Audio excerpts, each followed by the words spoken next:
Anyways, it was more like a hole I had to fit into, and like I said, it wasn't really a basement. This is part of my dream. This is part 10. I didn't write part 9 on the last part, but I'll write a part 10 on this one if I remember. I try to remember. I just forget things sometimes. Like, I think things, the little details that aren't that significant is 9:20 and 20 seconds. Okay, anyways, so, like, it kind of, like, took me back to, well, I had to crawl through that hole to get down to that spot to begin with, but this time I jumped. And when I got down there, I'd get out the pool and I'd be like, I didn't think I was wet in my dreams. So I would get out the pool and then I laid in my bed and I sunk into it, into this soft gray blanket. It's not the blanket I have here. It's not this type of soft. It like is more shaggy than this. Like, the long fibers. I never had a blanket like that. Either way, 5:55, but it's like I was sinking into it. I was being drowned by that. But like it was also like I felt like it was representative of me being in a hole. It was like my depression pile, my depression puddle, my hole that I sunk in to make everybody else comfortable. 155. And I was basically, I guess, yelling at God, like, why? Why did this happen? Or what was the point in this? Or, I was just inquiring further, I guess, to him. And he was just telling me things with such serene assurity. And it's not that his voice was booming. It was gentle and kind and loving.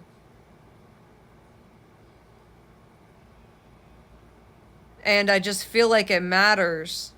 It matters what he said to me. And he was like, when I laid down, because, at first, I kind of backed up because I was scared. And that's why I got in the hole. That little hole in my blanket. I was kind of scared. I was scared of God a little bit, but not really. Like, actually, like, I just, like, I didn't know what the fuck was going on. I was so confused. I was like, what is this? Are you an angel? Are you this? Are you that? I was just, like, inquiring. And, the things he said told me that was God. Because the things he was saying, he was the only one that would look at me and probably feel that way. Because he's the only one who, he sees my soul. He sees my heart. He sees my thoughts, my emotions, my feelings. He sees the things that people do not. And, when I was speaking to him, it really struck a chord. It really mattered to me. What he was saying, it brought me such certainty, and he was just trying to bring me closer, and I backed up and went into my bed to hide from him. Because when I jumped down there, it felt like I jumped into a portal because the stairs relocated. The scenery was different. The people were gone. And that's when in my head I was like, the party's over.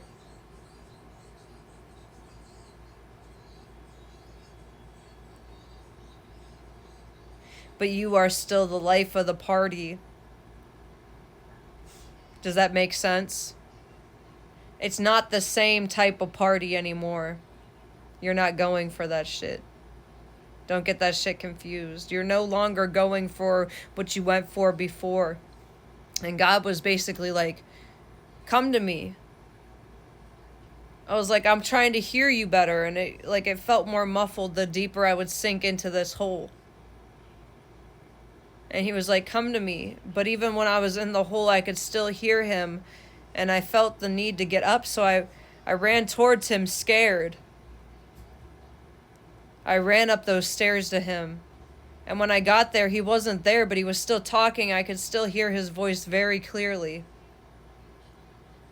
And then there was an animal. I believe it was a dog, or maybe it was my wolf. I don't really fucking know. But like, he was like, go on a walk with me. Let's move around. Let's move. So I was like moving around, and this house was like different upstairs than it was downstairs, and the stairs were not really in the same place when I started running around. It came full of color once I got to the top of the stairs. 448. 450. I was running around in the loop with the animal. And I slowly became younger and younger till I was a baby again. And I saw myself as a toddler, 5:55, as an infant just crawling. I was a baby, like in diapers, like a diaper. And I was eating and drinking with my animal. And I was like, that's kind of ironic. They hid that shit. Of course, who would not hide that? They thought they hid that. I was home alone a lot as a baby and a child and a toddler and an infant. But I remember it. I could see it, like it plays out like a video. Don't feel bad about what you did in the past. There's nothing you can do to change the past. But I know what you did, and I know how you hid it, and I know how you didn't tell anybody, and you don't want me to tell anybody because you're afraid. God said for me not to be afraid. I know what they're trying to do to me. I know how Satan laughs at me. I know how it's just a game and a joke to him. But he can't really hurt me because God has me. I am within his hands, within his grasp. 6:22, and he's leading and guiding me. It's too soon for that for me. I'm still on a mission. 6:30, 6:33. I haven't made the impact I meant to yet, so I won't give up yet. You understand? I'm not giving in to him, and I won't die that soon. 6:40, I refuse.